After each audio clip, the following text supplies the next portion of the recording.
Hey, what's up, my friends? John Hiley here with the Tactical Dent Tech podcast, Tactical Dent Tech group, and here with the Tactical Dent YouTube channel. Today, as you can see, we're going over this fender dent. We're going to be doing this with the Bull Kick slide hammer, a little bit of Sergio's yellow glue. I actually heat up the glue with that torch to get it nice and sticky. All you need is a little bit.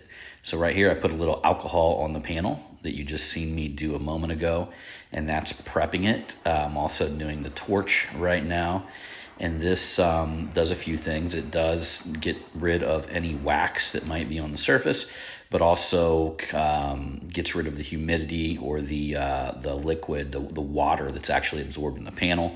Now, what I'm using there is cactus juice. This is a particular product at Anson PDR that actually makes your tabs and cold glue adhere even better. And so that's the key. I think a lot of people use cold glue. Right there's rupees, by the way, residue remover. I'm going to use a little bit of this as well. This is what you use to take the cold glue off, but I'm going to use it as a prep as well. But I think a lot of people use the cold glue. They have issues with it because they're not properly prepping the panel. Now you can see there, already got a nice pull on the cold glue. And there's a nice crown at the top of this dent that I'm not even going into yet. Why? Because I want to take the cold glue and I want to see how much reverse pressure that I can get out of it. So that way, if I can pull up the low nice and tight, it's going to really cause that crown up there at the top, that apex, that peak, where you see the middle of the light spreading. Right there at that apex, it's going to cause that to actually just kind of melt its way out as I do my knockdown work. Now you can see here some pulls way better than other pulls, right? And then right there, that was a really nice shot. So I'm going right back into there. And you can kind of see the high spots from here, how well that's tightening up. And I knew that it was going to be a long shot to get any of that up there by that peak. But these shots right here underneath the body line are pretty decent. You can actually see the metal move, and you can see some very nice pulls here.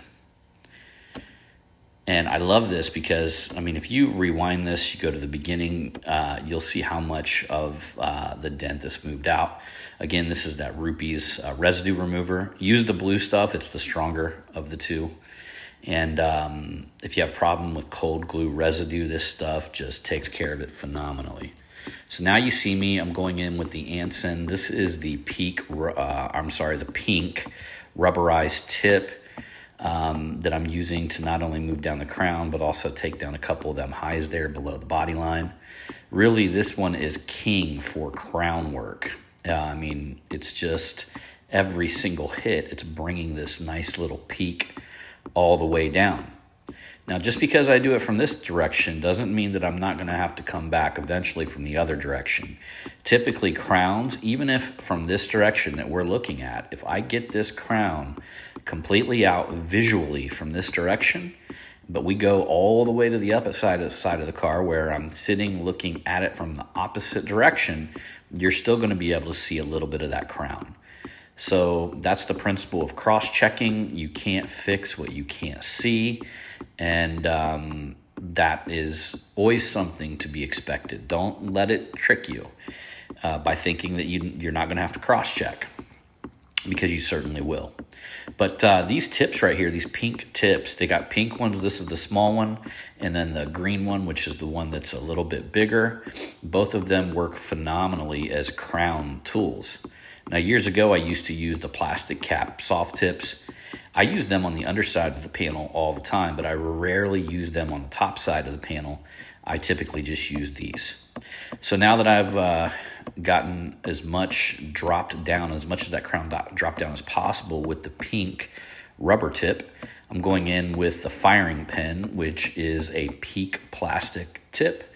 And I'm pinpointing that line. So underneath that line is where it's giving me a little bit of problems. Of course, a little bit above the line as well. But this gives us a little bit more pinpoint precision. And a lot of times I'll go from this firing pin down to the Peewee, which I think we're going to be doing that on this repair today. And so you can see Lots of little knockdown work. And now, there we go. Switch into the Peewee. That is getting even finer as far as the knockdown work goes. And the reason why you do this is because if you've got little high spots in there that need to be taken down, and you do not want to move any perimeter metal, meaning that you do not want to take down the high spot only to create a low around it, you get finer with the tips and a little bit sharper with the tips to give you the pinpoint precision that you need to knock down tighter little lines, tighter little high spots. I'm always trying to match the tip with the the coordinating high spot. And you're also doing the same thing with the dent removal work. A lot of people forget the dent on this thing. If you went to the other side of the panel and looked at the other side of the panel, that's a high spot. Because it's dented in on the outside, then on the inside, it's a high spot. So a lot of times we will treat the two of them somewhat similar, other than here on the outside of the panel, you can't use the type of tips that we use on the inside of the panel, especially the super sharp ones, because you would literally gouge or chip off the paint. So here we go. I'm going in for a little bit more, a few shots. And I wanted to show you this view as well because I only had that one little spot that I needed to go after there under the body line. And I'm just trying to see if that crown work did me good enough to be able to move that underneath the body line. And it is moving a little bit. So it is moving a little bit, but I also wanted to kind of show you I'm seated. I'm looking straight down at it. I'm looking through that damage. And now I've decided, okay, well, I did what I did. I did what I could. Now let's see what I can do here from this other angle. And this is, again, going into that knockdown work. And it might just be a tiny little crown that you have from that other angle, a tiny little crown. But it's so critical that you at least go in there and do the knockdown work from this angle. If not, the pushing work as well. So on this one, not super advanced repair, but it's kind of like a mid-level dent. And it's, I'm literally just going to mainly do the knockdown work from over here. And so this is a combo repair. And what I mean by a combo repair, what I'm doing is I'm combining gold glue with pushing. So here we're going to be doing a little bit of pushing now. So here I am. And if you're wondering what that green and orange thing is, that is keeping the inner fender liner back, so I can actually guide my tool up in there and start making some pushes. Now, where these will trick you, there's that line. As you can see, there's a low above the line.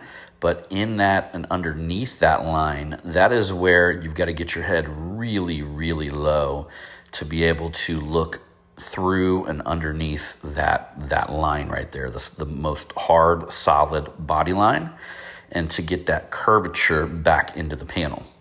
Because what happens in the curves, you could push a high spot, but it'll look like a low spot because of the way that the light reflects inside of a curve.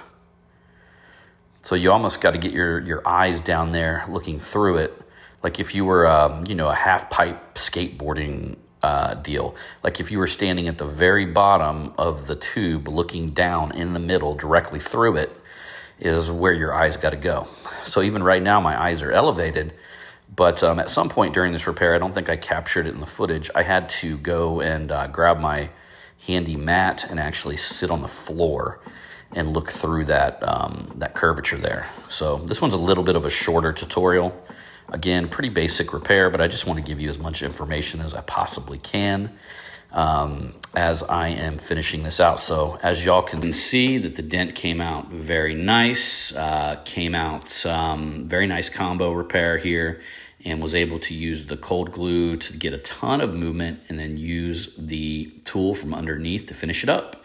So I appreciate you guys, and as usual, I'll see you on the next one.